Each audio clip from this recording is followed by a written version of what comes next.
Congratulations. And today we're talking and diving into Mu. Also known as Lemuria. Coming up. I don't just talk stuff and repeat stuff. I'm living this stuff. And you can thank me for covering your astro.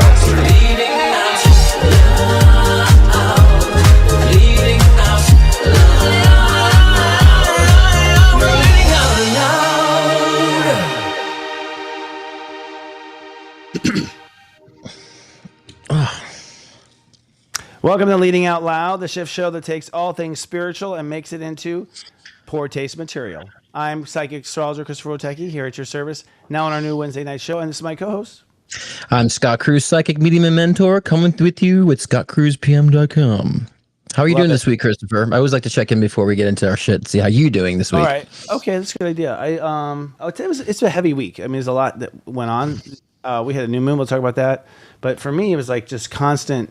You know, that the end of Aries was just like running a race. Yeah. And moving into Taurus, because it's my sign, I felt better, but I also then felt, this part of Taurus is always like, what's not working? So it's been a little intense. But I'm looking for my birthday next week. Oh, how are you going to be? 23? Yes. We'll leave it at that. Yeah. Well, we'll announce it. So, yeah, I'm countdown. We can talk about this another time, too. But, the period right before your birthday is when you process all your karma. So pre-birthday is always a little heavy for people. Not heavy, but just like, Yeah, I mean, I guess, my birthdays are kind of, I don't really care at this point, I'm just kind of like, oh, whatever. I don't feel the age I am, So, but I think for you, I think for you, it's a lot of change, right? I mean, it's new. I think you feel your birthday this year is going to be embarking on a lot of transformation. So you could be feeling trepidation because of that. I think so. Excuse me. I feel so. My spidey senses tell me that you will be actually embarking on great transformation this new year for you. Yes, as far as next year is concerned, absolutely. I mean, this particular time, though, I think is like people are putting down their karma and they're picking up their next story. And my birthday is right at that line, too. So I don't know where it's going, but we'll get through it. And that's time now to play a game. That was fun. And we'll do puzzles instead of saying happy birthday. Before we get into all the Lemuria stuff we have going on, we want to do a collective read and a zodiac weather. But Scott, we're going to do a History's Mystery segment where we ping your psychic awareness to see if you know or sense anything about these topics. Okay. Let's see, because I know nothing about this stuff. So, Well, actually, this would be a fun game too, just to go into psychic side and see if our guides pick up anything comes to us. And people, you can play at home too. You can play at home if you're intuitive. Play at home. Go in. See if your psychic side says anything about this. And that was it. No, I'm kidding. Mount Shasta. What about it? What's the question? Okay. Well, it's like, do you pick up anything? But that's the game. Okay, Mount Shasta, for me, it feels like an upward vortex to me. So there could be a lot of great creativity, I would say, that can be inspired at Mount Shasta, but I also feel like it could bring a lot of chaos too, depending on how you utilize that energy of an upward vortex, right? So that means we can be pulled up, and then also whatever we pull down into physical reality could be chaotic. So I think it's a very powerful energy, but again, it could really emphasize duality. So I would say if you're going to go to Mount Shasta for whatever purpose, make sure it's if you want to know more about yourself, be prepared that the negative will come too. Negative. For me, only negative. Like it put me in my place twice. And I went back, yeah. I mean, I'm a net 9, and the belief is that Mount Shasta is the root chakra of the earth, and so therefore, the root chakra, red, male, Mars. Mostly Mars, even though she's a female. And as a 9 myself, I was put in check everywhere my 9 was too far. It was just abundantly shown to me, right? Which I was happy for, but it was just hard in that place. Pretty intense. Yeah. But I was saying that it's accelerating change and growth too. So you probably just got hit with it harder than you would, you probably got it in little doses. But I think that the acceleration makes you kind of blossom quicker. So you'll see bigger change. So that's what I'm saying with you this new birthday, big transformation because of that. Yeah, but growing quicker is like being on the toilet for 2 hours. It's like, fine. You're growing quicker. But there's a process and a labor that's not fun. I'll play dumpy dump. Yeah, I know. I get it. Yeah, it's just like, one time I went there, though. The last time I went there for an alien thing, and Wendy Kennedy was there. Yeah. And, we worked with her, and she actually hovered her hands over me. I kid you not. Like, she hovered her hands. She also has, like, light language. So she's like, which at first you're like, okay, like it's just so different. But actually, I actually felt better in 2 minutes. Yeah. 2 minutes, I just felt it pour off my body. I was like, I told her that was the first time I've ever had something like that, where someone just snapped their fingers basically and make it go away. It just all went away. I could not believe it. Right. Well, it's a powerful energy. So again, it's like you proceed with caution too, because if you're like wanting something, you'll get it. And sometimes you'll get it in ways that you didn't think you'd get it. But a great upward vortex for me, I would say.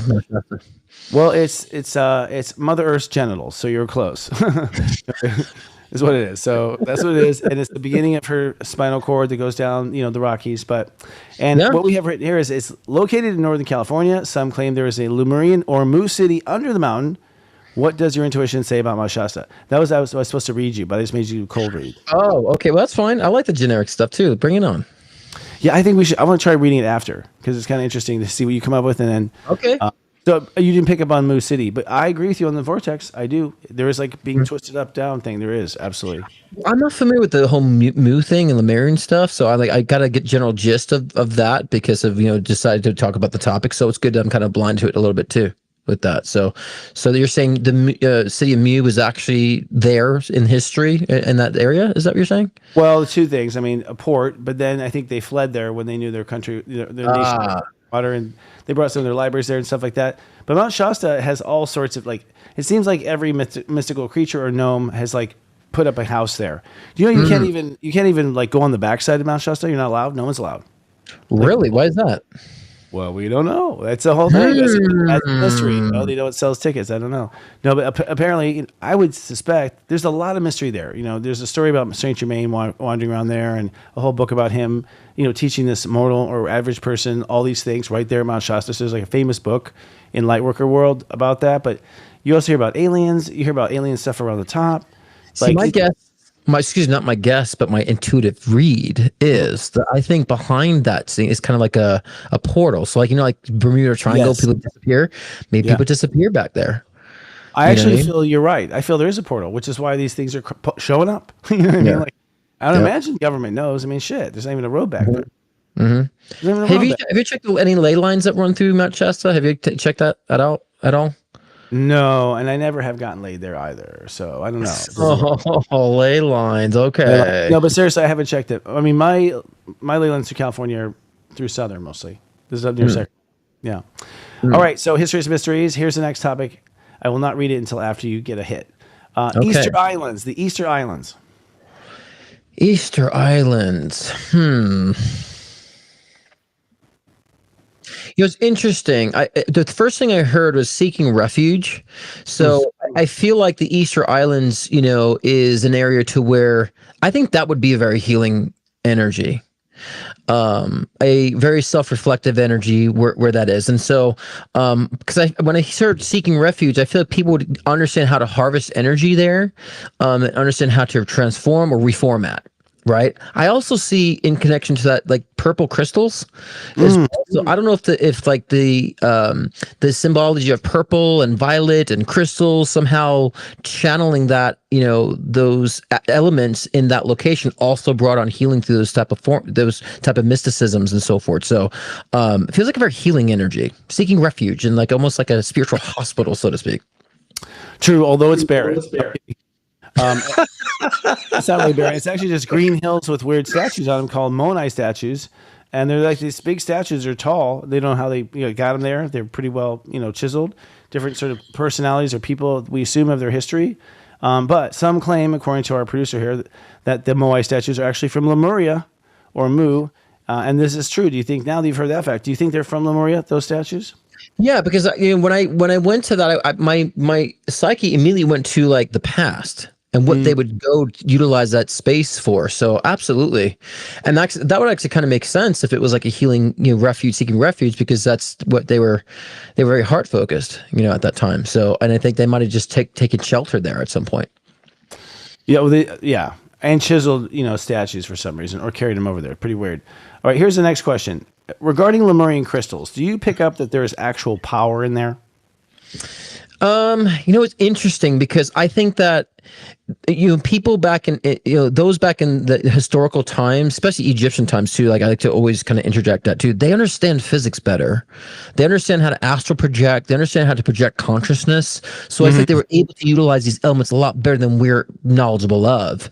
So I think it's the power of where they were at consciously at those times to utilize the energy that I think that we can store in these crystals. So much. So in that sense, yes. Right. I feel like consciousness in that retrospect has been dimmed in modern society. So we wouldn't understand, most people wouldn't understand how to really harness the energy within the crystals or program those crystals in this day and age. So I would say absolutely yes. Those of us who are light workers, I think we can totally harness the energy within such, or even program or project from within it. So yes, but again, it doesn't seem like it's for everybody.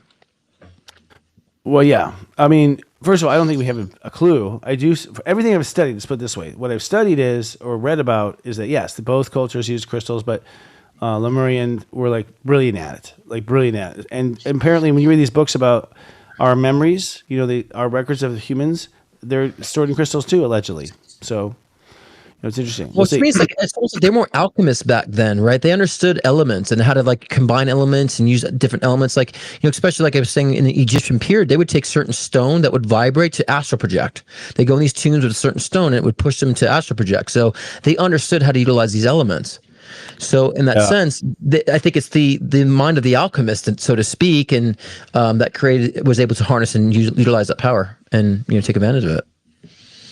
There's a whole theory about crystals and how things are stored on them. We can go down that rabbit hole another time. But it seems to me when I was reading about them that it's like they actually can tune into the Akashic record. Like I believe that. Akashic record, and somehow through your third eye and everything, you can like just go digging around the Akashic records with things like crystals. And so they're weird tools that way. It's interesting. But there's a lot of synthetic crystals out there too that won't be able to do that process. So if you go to like your normal crystal shop, you may not be able to harness that energy from the ones in the shop. You know what I mean? So I think they found very pure substances at that time that are able to harness that energy.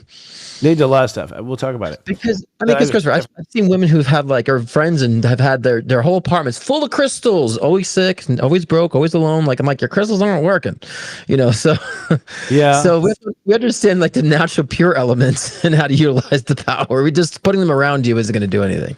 Well, here's the thing. Now we're going off another tangent, but I think, for one, I think the Earth was a lot more ahead. First of all, I think the Earth is in a certain place where we were kind of one with the Earth more. And so a crystal, something I think is tiny as a crystal. When we were connected, it had a big influence on us. We really felt the gravity of it. But I think in the Dark Ages, we just sort of like pulled back and distanced ourselves from the whole world and started hiding. And so our senses are way asleep, I feel. Totally, because we got reliant upon ideologies and religion. That became our tools, and it's like that's what dumbed us down.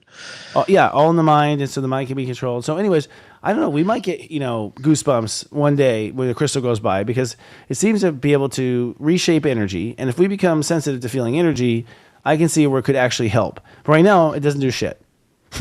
Right? Yeah, I agree. It doesn't. I don't feel anything. I actually will talk to some. I mean, believe it or not, there's like a little cute kind of voice. I don't know why. It's always kind of cute, childlike, but so that comes up every now and then. And usually it's like drop me, take me. Very simple. Seriously. That was your date last night. It was not a crystal. I'm sorry. Well, they kind of only. I know they tell you when they want to leave and stop, and they want to. When your journey's over, they tell you, "I'm done. I'm leaving." Yeah, but see, I have that with plants too. Certain plants, like I have a connection to, and so I just think it's really us. We're the alchemists that can harness the energy and program, right, and build that relationship. I think people have it wrong. They think they're harnessing from the crystal versus we're the ones, amplifying the energy and allowing ourselves to be psychic to channel it through it in a sense, right? I think that people are using too much of the external power versus the internal activation that brings out the power within it ourselves. I think that's people probably true. That's probably true. Actually, we're looking for results in our body, and that's not where the power will be. It won't be like pain. It'll be something spiritual and subtle. Absolutely. It's like a divine revelation, a divine expansion of consciousness, like a divine, like the realization that we do have the connection to the Akashic records. You know what I mean? Like you start recognizing that your power is expanding, your sensory is expanding. The mediumship aspects, the psychic aspects, they just become like more innate. You know, Well, they're Just like- expanding. They're expanding and collapsing, from what I understand. yeah. You know, I think they were open, then they closed. That's what I'm hearing. You know, because of some sort of cycle the Earth is on. So here, we'll move on our questions and finish this one up. This is great. Every one of these opens up a conversation. Every one of these. What caused the destruction of Lemuria or Mu? Do you see anything? You said what caused the destruction?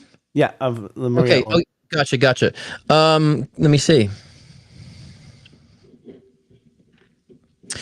Interesting. They're saying ambition, right? But it's in a sense of the ambition in the wrong context. It feels like to me where there's an ambition to change, but not allowing people to be themselves. So almost like shooting themselves in the foot because they got ahead of themselves and not allowing other people to be in their own divine purpose. Like we see good, but our good has to be the way the whole world has to be. That's where I feel like the collapse happened with the Lemurian energy. It's actually historically accurate according to what we. Is it? Yeah, because that force telling them to be something was Atlantis putting their like Western kind of will onto Lemuria, which is more like Hawaii. We want to have sex and eat cookies and just be one with the animals. And I think Atlanteans were very judgmental, like these natives. They need to learn. But at the same time, they had more intelligent healing, more intelligent crystals, more intelligent genetics. Like they were way beyond Atlantis. Atlantis took all that stuff from them. Right. We're here, yeah. Very interesting. That was spot on. From what history says, I don't know. Why was that? Yeah, and again, I know nothing on the topic. That's why I was even tell the audience I was kind of like questioning whether I wanted to do this topic because I didn't know anything about it. But I'm like, you know what? Why not? Let's shoot the shift on it. You're strangely better on these shows.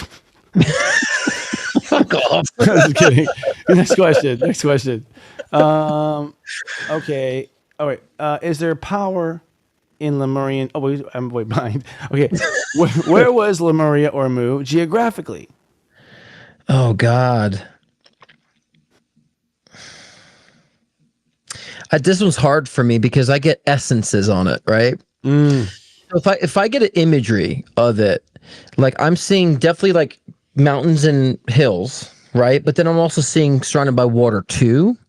So, God, my geography is horrible on this. I know I'm going to probably be wrong on this one because my geography sucks, but I get a very Mediterranean energy. Yeah. I'm bad. I don't know, but I just know I see like these huge cliffs and mountains, but I'm seeing water by it. You know, in a sense. So that's the best I can do with geography. So okay, that was remote viewing. That wasn't geography. You're doing great. Okay. Without a map, you don't know, right? Sometimes my guides will be like, here on the map, and I'm like, well, what the fuck is that? I don't. Yeah, I need a map. That is geography. I need a map to go see where you're pointing. I need a map.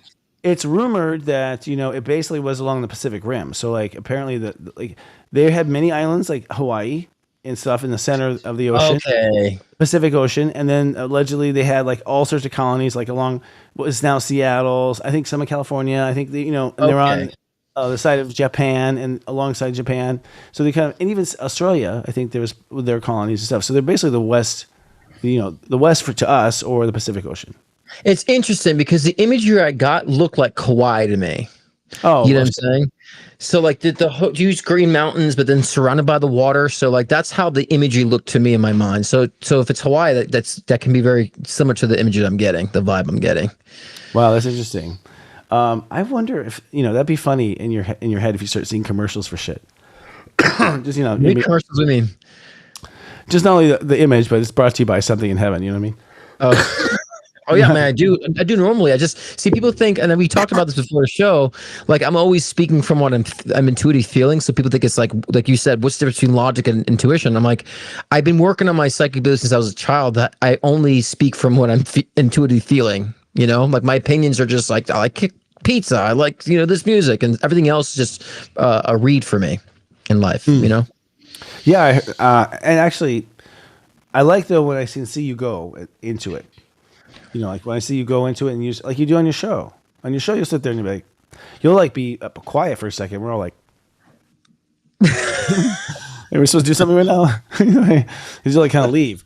I think it's cool. But I think we have one more of these. And speaking of commercials, I think we should take one now. We're out of time, actually. That'll be a good show, folks. We'll see you next week. Yeah.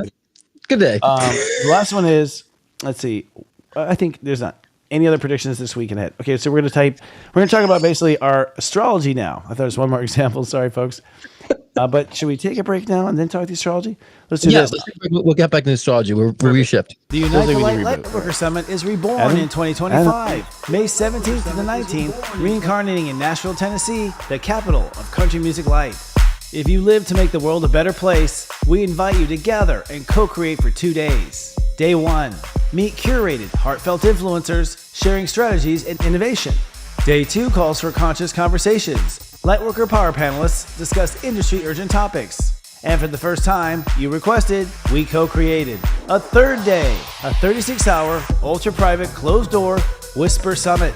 We call it Afterglow, where 2 or more gather, featuring high-wattage leaders of light who share unpublished career advice and trade secrets. It all takes place in the luxurious Gaylord Opryland Hotel, where you may enjoy a full spa, poolside drinks, and tasty dining. And don't miss our Honky Tonk Sumper and Step Networking event happening Saturday night. Wear cowboy attire, feast, and learn astro secrets about you and cosmic allies. Consider this an invitation. Let us celebrate our ascension at the brightest gathering of love in the world. Ticket sales are open now at unitethelight.love. That's unitethelight.love. We were told the world works a certain way. Chase success, play the game, follow the rules. But what if the game is rigged? What if your power was never really lost, just misplaced? Soul Capitalist isn't just a book, it's a wake-up call, a roadmap for reclaiming your power and rewriting your story on your own terms. Because changing the world doesn't start with a movement, it starts with you. It starts with creating a world that reflects your highest self. Soul Capitalist is a guide back to your truth, a call to awaken your inner power and lead from the light within. Soul Capitalist, how to take back your power and change the world. Available now on Amazon and Barnes & Noble. Unite the Light is coming to Nashville, and we're honored to support these local conscious businesses. Join our growing list of high-vibing Nashville sponsors and receive special discounts, incentives, and advertising extras while promoting your light to our attendees. Contact Jenny at adintuitive.com to get started. We'll see you in Nashville. Wow, that was an abrupt ending. I think it's funny because we're all like professional, commercial, and like, and if we're serious, contact Jenny. At Jenny at AOL.com. Make it like super, like just call her Jenny. It's true. It is that small. Jens. Yeah, Unite the Light, Jens folks, does. guys. We have some really cool stuff happening, and we are planning ahead. You know, for those who can't make it, there are streaming tickets available, and there's discounts everywhere. In fact, you can come to my Facebook page if you want, and I'll give you my discount code if you want to save money. There's all kinds of discount codes. The biggest one, though, is if you go to Serious Joy and become a subscriber, which is $4 for the first month. So you'll save a lot of money, $61 at least, if you're a subscriber. It's a no-brainer, and it's only 30 days. But we're excited. We have a lot planned, and we think it's going to be a great show for watching from abroad or watching somewhere else and having watch parties, because we're putting a lot into the show behind the scenes this year and boosting that up and making the online presence cooler. So... but it's actually falling into place at the last minute. It's kind of nerve-wracking, Scott. I'm sure, yeah. It's a lot. It's on your plate. Basin. Okay. Yeah. So I we're know, excited. because you don't have my help. That's why. This time. I think it's just a year. I mean, you're Yes, it's astrology. we It's can have you come astrology. in. If we don't have you walking around saying, "Dude, change this and change that," yeah, we are. I ain't doing that. You know, yeah. There's none of that. The spice. But speaking about the astrology, what's going on with the astrology now? A lot of shift is happening. Yeah. You know, I think in Aries was pretty intense in the sense of, well, we were really shifting egos. I mean, either way, you know, we spiritually did a lot of healing, believe it or not. And so our ego needed to adjust in Aries. And so our ego had to adjust, whether you believe in spirituality or just plain old Rocky. You know, the ego is kind of getting back on its feet a little bit, just feeling stronger after having been held back since like all back to really COVID, where we've just been holding ourselves, right? Holding ourselves back, afraid to sort of act. So we kind of got our muscles back in Aries. Then, of course, the stock market does a dip and everyone kind of gets afraid. Right. And then in Taurus now, it's about, okay, we have this new motive inside of ourselves, a new spiritual motive. Well, I believe we have a new ancient timeline actually loading. But even if you don't believe that, we have a new timeline loading. This next part, none of us have ever felt before, ever. I mean, or we did in ancient Atlantis and Lemuria, but we certainly have felt it in a long time, if that's the case. Right. So it's basically, all of our history, that's written down and controlled by a few people and publishers now, that sort of thing. It doesn't include that we once were even brighter or whatever, right? So we have nothing in our history of even society even being worth something, right? Like everywhere in our history, society's always sucked, right? War, everything. But this is allegedly a world where it was amazing. So I wonder, I think about it, because when I was a kid, I would dream about utopia kind of stuff. Yeah. And I'd be like, one day and the world can be this. And I actually use my imagination and problem solved and all these type of things. Now I'm like, was I just remembering it the way it was? Right. Was it maybe imagination at all? Maybe it was my memories. And I think as Pluto goes up through Aquarius, we're going to find out. But so astrologically, there's a lot this week. For one, we had the new moon on Sunday, April 27th at 7 degrees Taurus. Now, this new moon, 7 is your spirit, so it's a very sensitive, it's a Neptune degree. So on that step number, we're kind of all a little kind of here and not there. We're kind of with our guides more than with anything, or we are withdrawn. So we're kind of sensitive as a result. But I'll tell you, the energy before on Saturday, we had a Mars opposition to Pluto. That was intense. I mean, it was such intensity before the new moon that our people, our team is all like, it felt like a full moon. Yeah. Did you feel it up there in the mountains or hanging out? Or yeah. Well, I mean, I really felt like, Spirit was like saying, do you believe in this? Do you believe in this? Do you believe in it? It was almost like testing, beliefs that I have or things that, that I'm following. Right. And also like irritations were full force in my face. Like, is this going to irritate you now? Like, it's just like, it felt like it was I was being challenged every step of the way.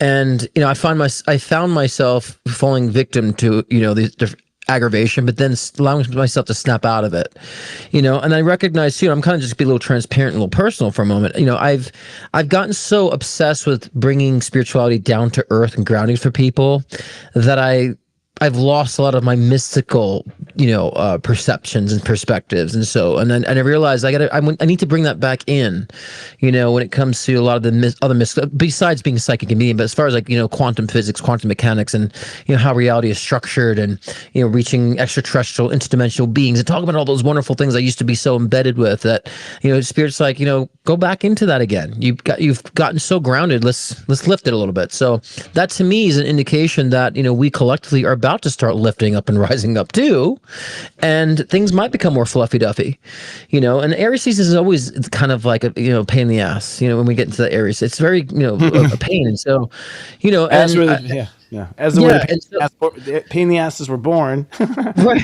And hemorrhoids and preparation H was invented during that time too. And so I really feel that, I'm glad I moved during that time. I'm glad that I was able to direct that energy and unloading the pod, but I really feel that things are about to get lighter. And I'm not saying it's because of politics or what's going on in politics. Politics, or everybody in this reality, in this collective consciousness, in this matrix, are pawns for our storylines, for our collective storyline. So we shouldn't be so focused on the pieces of the game and focusing on where the game is actually going. So we shouldn't be fixated on the people, just be fixated on how we're evolving. But I feel things are becoming a lot lighter. Actually, I do too, and I've had some conversations with some friends like you, lightworkers, where I'm like, I'm not sure when it happened. I think it happened somewhere between November and January. I mean, in April, but I suddenly did not feel any possibility of it going wrong ever. Like I always felt looming, and then something's looming, and it wasn't horrible, but it's just something was there. I could feel energy, like something's looming. Now I don't feel anything. It's like bright. There's nothing. It's gone. And I've been like, did something turn off with me? But I've talked to a couple of intuitives. They're like, no, I feel the same thing. I feel just there's no possibility to be bad at all. Like to a calming, no argument at all, no doubts. Whereas my whole life I was worried about it. So it's interesting when I'm seeing people that we're used to be so fear, like we'll talk say politics, for example, people were so in fear about what was going to be happening, on the other side of the picture. Now people are just kind of calling it out and just like, they seem like stronger, not so much embedded in the fear, but more like calling shit out and like more, I would say determined. I would say I'm seeing an energy in the collective, less falling victim, which is nice to see. Really? Okay. So for me, I've been just isolated deliberately. I'm in my studios. I'm just building stuff, and I do this. I kind of retreat, and then I go back out and see what's going on again.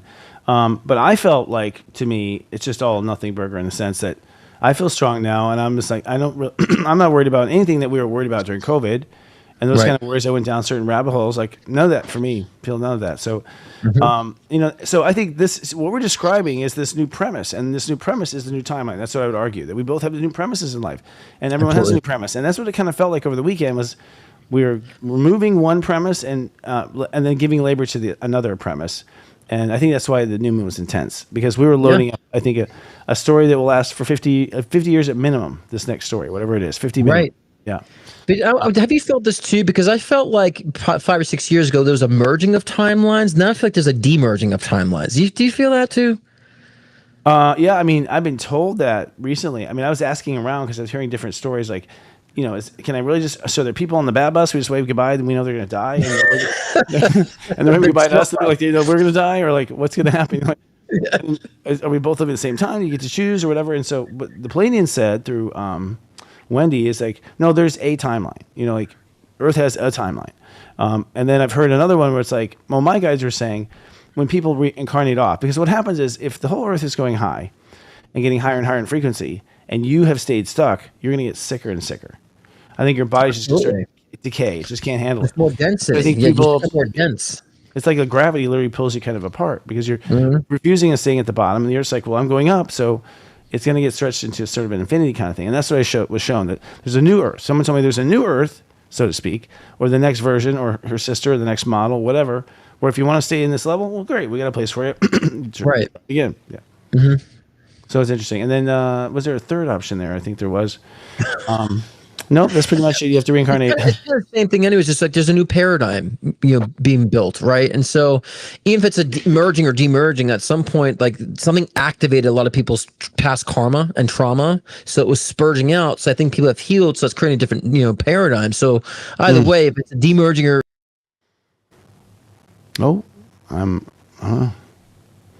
hi, I guess I'm live and he's not. Demerging, or can you all guess? We're gonna have you. Oh, okay, he's back. We started a contest to see what word you froze on, but you came back too quickly. Oh gosh, am I back now? Okay, you are. Yeah.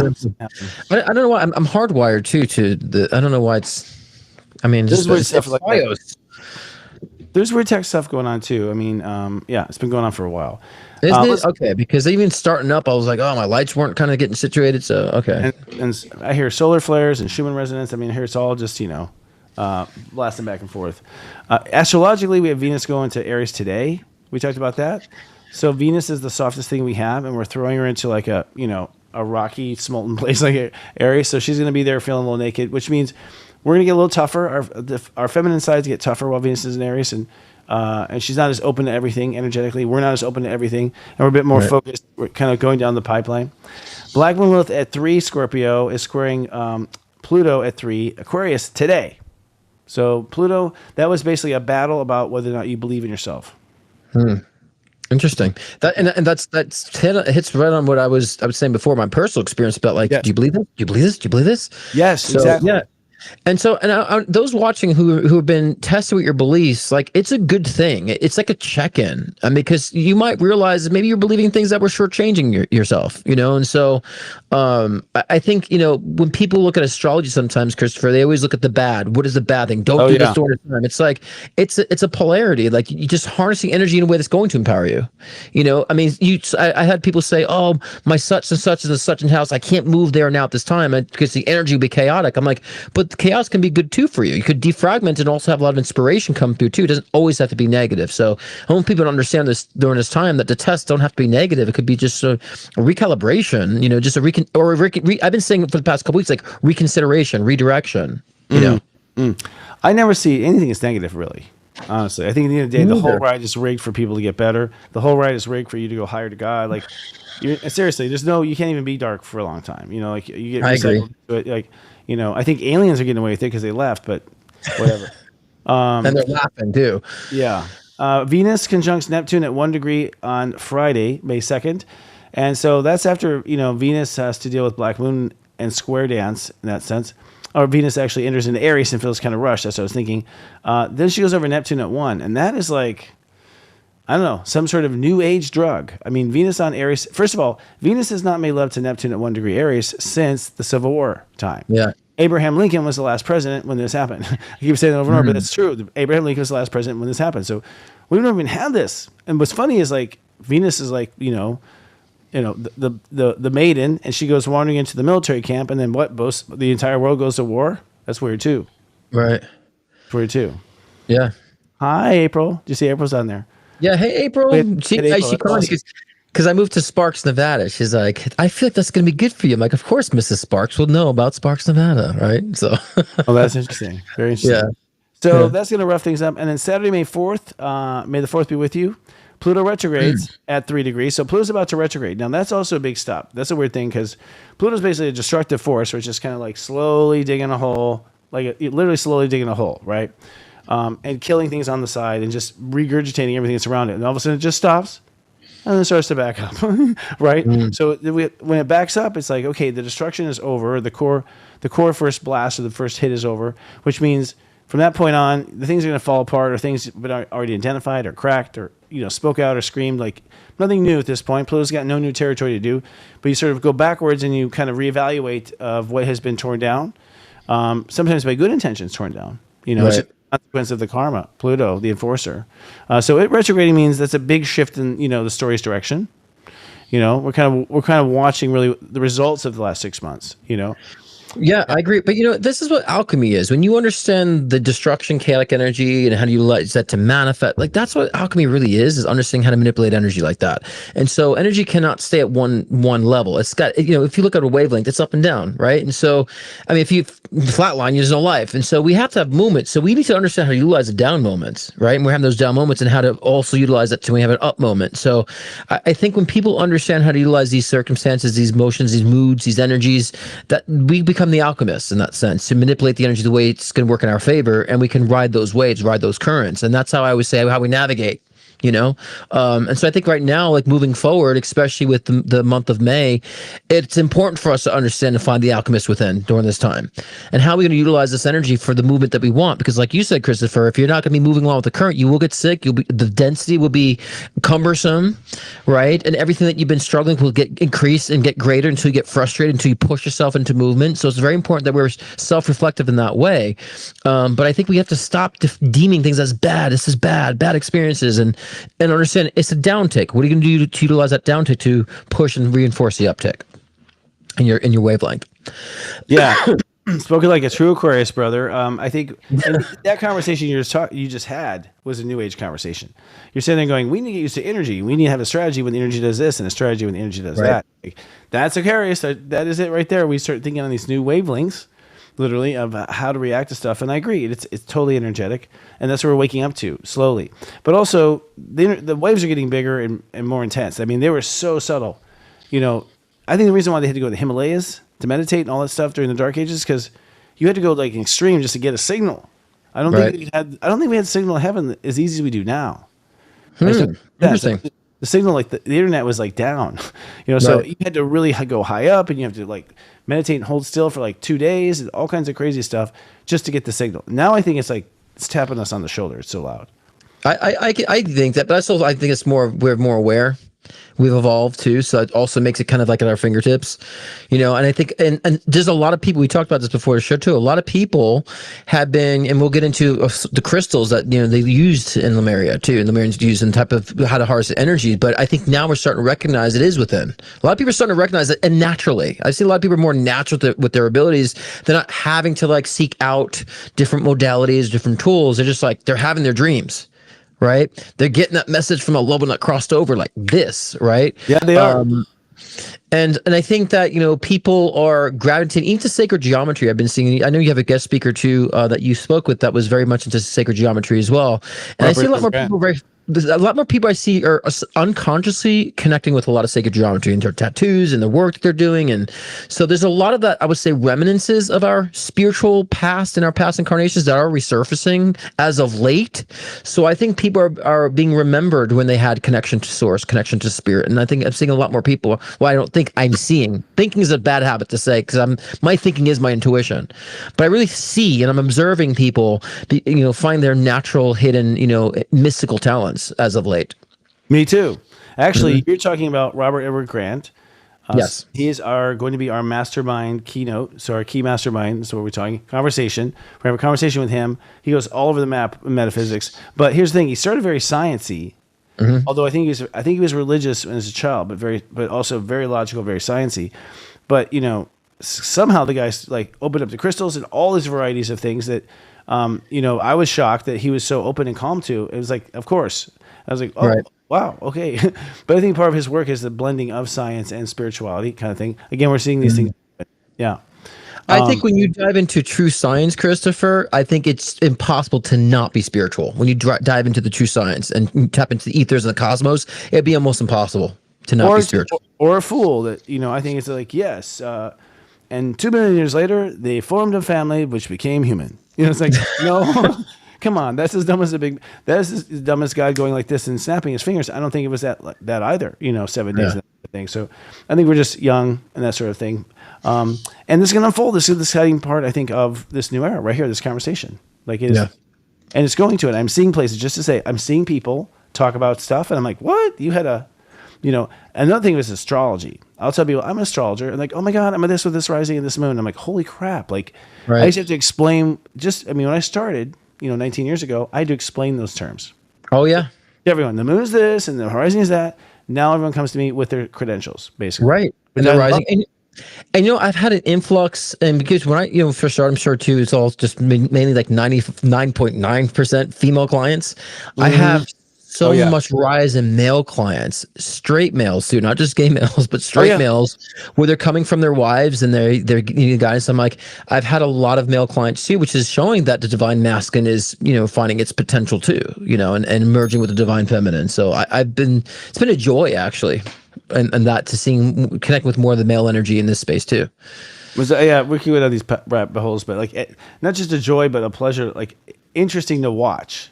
Yeah, like to have like a cowboy figure, like and then I had this vision of me and Atlantis, and you know what? It's like what? Just like cliches are like just crossing. It's like really funny that way.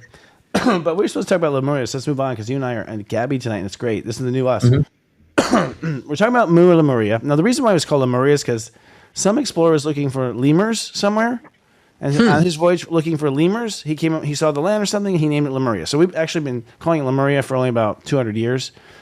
It was ancient time Mu, but this was a civilization older than Atlantis that was inhabited by spiritually advanced beings with psychic powers, crystal techniques, and deep harmony with nature. They were either 4D or 5D reality. I hear both. We'll talk about that. What does society that is heart-centered look like and feel like? That's the real question. What does that feel like? Harmony. Is that a question for me? Harmony. Yeah. Well, that's the question. I'm not sure. She didn't write who's supposed to answer it, but I think that's what we talk about. Well, yeah, we could discuss it. And for me, and that's I used to think I was heart-centered years ago until I realized I wasn't heart-centered years ago because I was still trying to check a box. I really feel like I've begun my journey of understanding that. Especially as an aqua, right? Gosh. But, I've started to recognize, like, I'm not concerned of conditions. I'm not concerned of circumstance. I'm concerned about the knowledge I obtain from them, right? And to me, I understand that knowledge is what protects my soul, and that's what allows my soul to merge and expand. And so, therefore, I'm not concerned. It's the experiences I'm pulling from them and how I'm allowing myself to broaden perspective. And that means that everything I'm doing, I'm putting love into. Right, regardless of circumstance, and I know we hear this, and I'm repetitive on this too, but I really feel that when we understand what that truly means, right? Like I'm not concerned with circumstance. I'm putting love into things. It's about the evolution. When you fully get to that point, life becomes where you don't feel you're bound to anything, and it really is all about what you're putting heart into anything. You're putting heart into grocery shopping, putting heart into what you're eating, and it becomes very innate and natural. And I think that is who we really are. you know. So it takes time to get there. I mean, I've beat myself up a lot along the years, and I would urge people to not beat yourselves up, but it's okay to be critical if you're being objective and allowing yourself to maybe tweak things that need to be tweaked, but do it in love too. That's, you'll get to be more heart focused. And that also means, and I don't want to be long-winded either, but it also means that you are coming from intuition at all times. You're speaking from intuition. So I have a bad habit of saying I think, but my think is my processing of my intuition, right? Because I'm processing what I'm reading. So when I'm saying I think, I'm like, this is my intuition, I'm rendering it into physical words. It becomes so innate that way. And then also the 4D, 5D heart-centered aspect means that you understand what people are going through. You're not judgmental, you're not reactive or offended by how people treat you. Understand it, but you also set the boundaries for yourself. But there's not objectivity. And as you know, Christopher, I say all the time, like objective and unaffected, right? That's the goal. And so you start seeing more of that in your life and see why things fit together the way they do. And I've been getting hints of being on that journey, and that's where I feel the most free, actually, and where I don't take myself too seriously or take others too seriously. And I think coming on social media a year and a half ago was a big test to that, but I think I needed that test. But that's to me where I think being heart focused and heart centered really, really means. Whew. Sorry, I felt your heart the whole time. Good. I wanted you to. For me, it's like there are days when I wake up and I'm like, I fucking love my life, and I love my life, and I love this, I love that, and I'm just like in love with everything. I feel like that's where we're heading. I mean, that's where at least I'm steering my ship. Where those are genuine. I've had those days where I'm genuine. I'm just high on life, and I'm excited. I'm singing. I'm tapping around. I'm walking around my underwear. I should be dressed by now. That kind of shit. Like, we're gonna be late for LOL. Better stop singing. Stop singing this song. I'm Don't tell me to stand up now. So the truth's coming out. Why I've always been late. But no, and that's a genuine. It's like you don't even have to say heart centered. The heart's taken over. Right. Completely taken over at that moment. Can we always live that way? I do feel like we can, actually. I don't think really, I'm starting to think now as I look at history and everything has changed. I'm like, wait a second, maybe it was never really bad. Like we made it bad. Like this whole, woods and animals will kill you and all this stuff. All the shit we think is bad and it's a harsh world, only the toughest survive. Or was that just after Atlantis and stuff? Like, was it built real? Maybe it was just fucking perfect. Because from what I understand, it was created. Like Atlantis was created, Lemuria was created. These are civilizations, aliens that came down and like, okay, here's how you do it. Right. And it was built with their knowledge from the get-go. I almost think too that the whole alien thing, like we're not getting in the way with you humans. We're not. Is that just defensive posture because you did it the first time with Atlantis? Because they did. They just were like, here's how you do it, and then we all went crashing and like, oh, we'll just keep our nose out of it, or I don't know. But there's something like that. I think to Lemuria's time. So heart-centered, yeah, I feel heart-centered is also that you ask your heart. So it's in Serious Joy, we try to teach like who has the answer inside of you. Who has the answer? Is your mind? Do your feelings have the answer? Do your bowels? Or does your heart? And we found that it's bowels or heart most of the time. Like, no, seriously, your heart has the best answer for you. But if you listen to it, like if of all the voices, it has to me, that's also heart-centric in a strategic way. Ask your heart for the question, and you will never be steered wrong.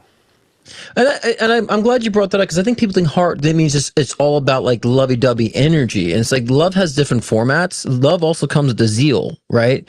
Love also comes with an anger, right? There could be a passion or a zeal for something. That's heart-based too. Like, I got to change this. There needs to be a revolution here. Like, that's heart-based too. It doesn't always mean that you're like, I'm in love yet, because that's just one note. And so I think that people understand when you feel a zeal to something, a desire, determination, that's heart-focused too.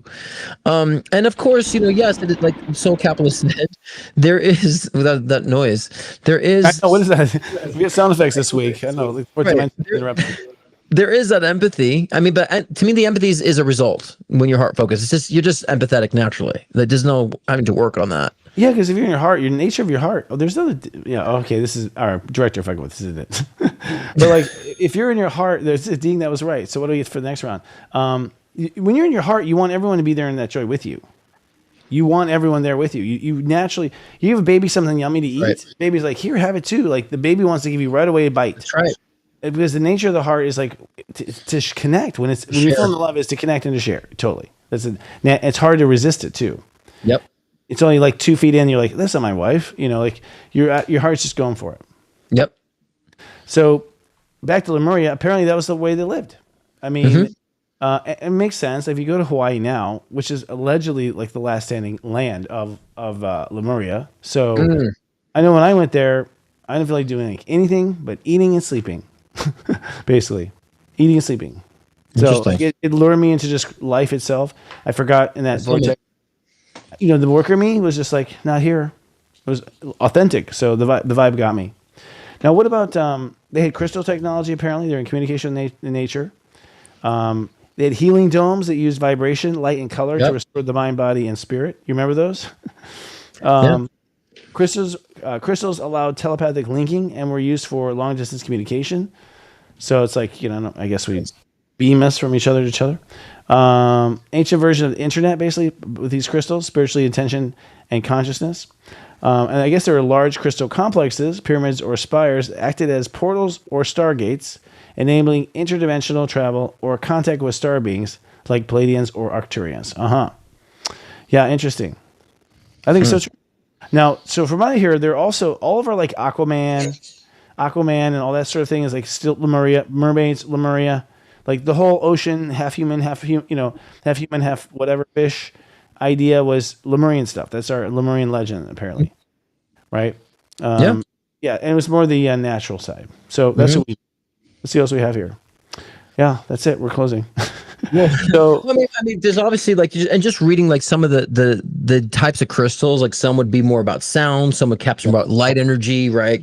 Thought energy, water energy, fire energy. So I think they, like we said in the beginning, I'm like, they knew how to utilize these certain components, these certain elements, Earth's elements, and able to invoke energy and to project energy. So I think that it's good that we take that information and understand the potentials that we can do now. But like I said before, like you both kind of agreed on, is that people are realizing we can just do that now with our minds.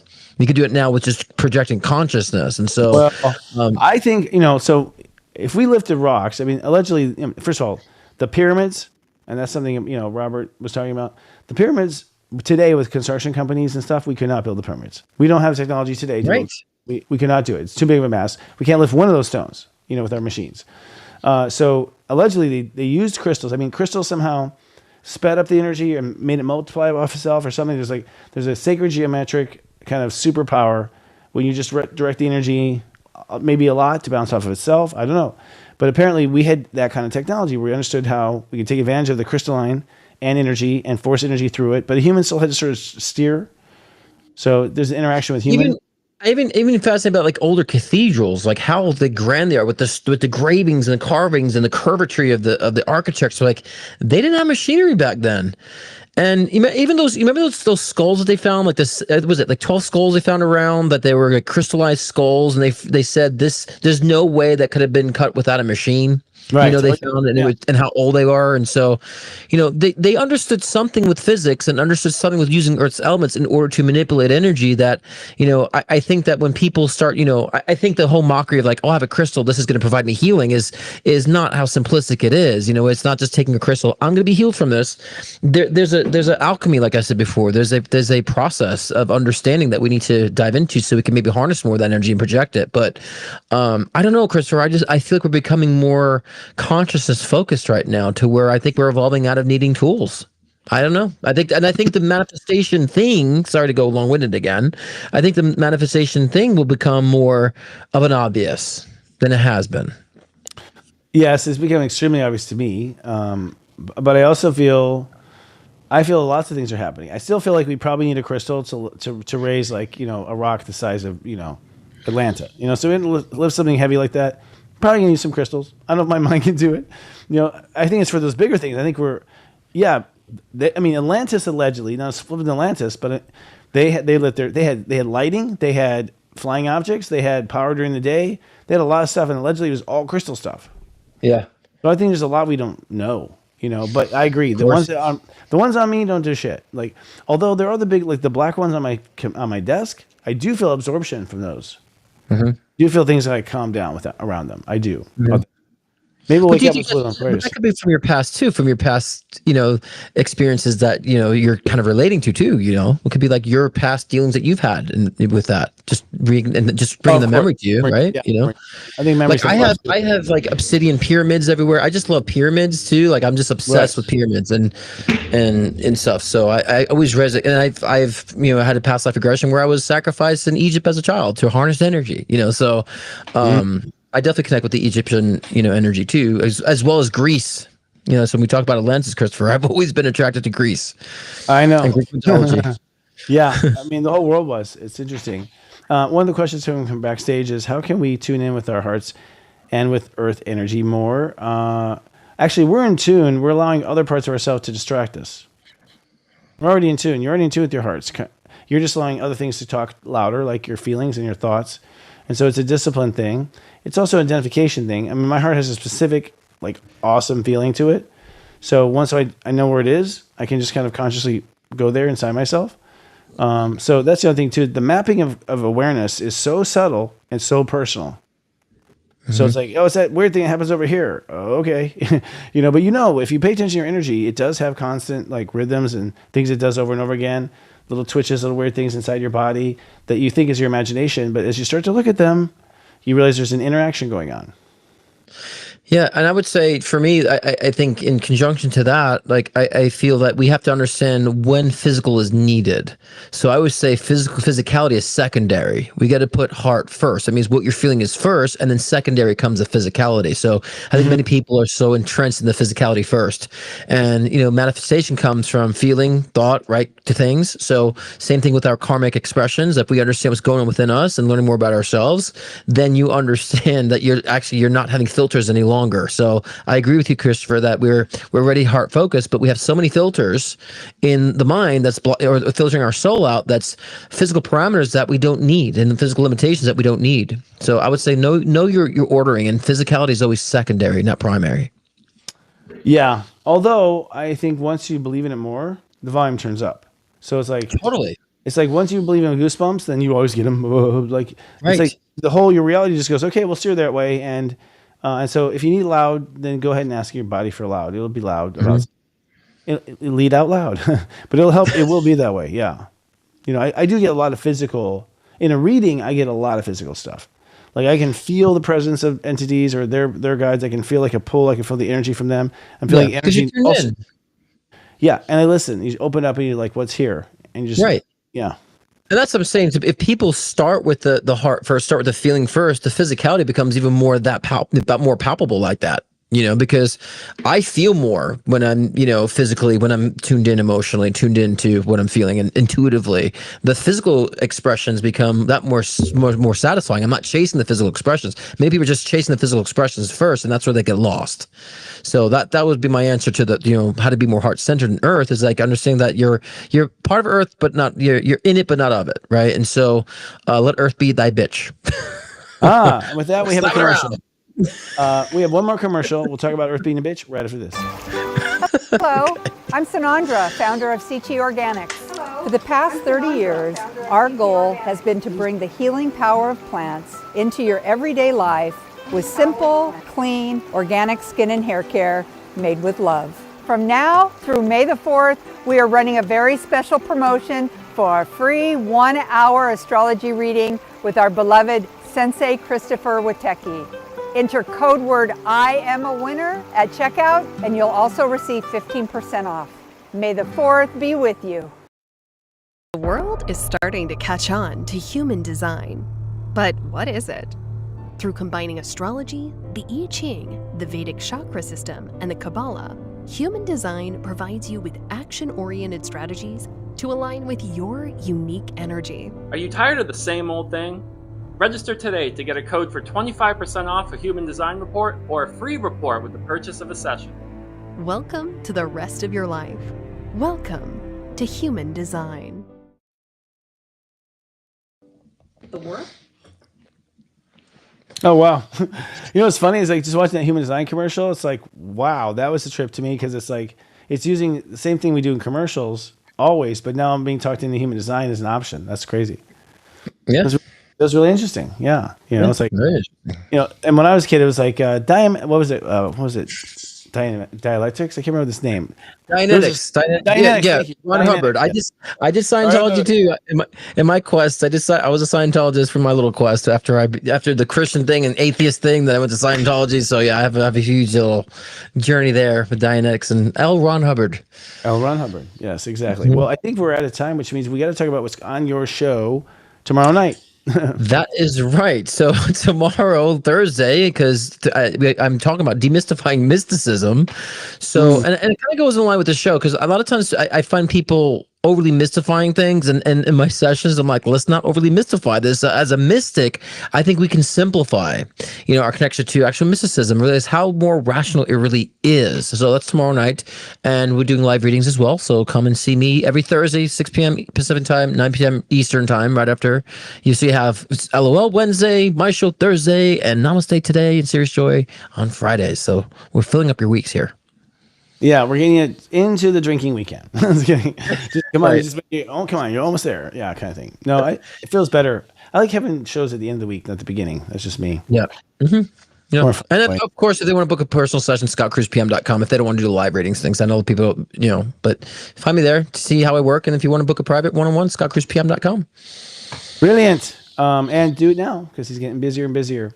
That's all we have for our show, but join us next week as we talk the purpose of each of the 12 zodiac signs. That's right. We're going to look at the actual purpose of the sign. Like, why did God create them?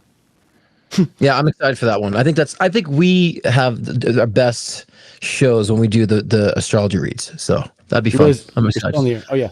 Yeah. Those are fun, because I like to riff raff on the signs, and change it. Yeah. And so I guess that's self. Let's see, Scott, don't forget to check out my show. That's your line, buddy. Get off the script. We're done with the script. We're good. All right, friends. Well, remember, it's going to be a lot of changes ahead. Don't put up any bullshit. Lead out loud. See you guys. Good night. That was smooth, man. The smoothest we've ever done it. Well, it's been a while, but what's that? It's been a week. It's been a whole week. Yeah. No, it doesn't feel like it. Time is speeding up for me. I'm really having, I swear, I go to the bathroom or something, and I'm like, okay, I'm coming out. It's been 15 minutes. I'm like, where have I been? What happened in there? You're constipated. Take some X-Lax. I'm always constipating something, in real deep consideration. Constipated and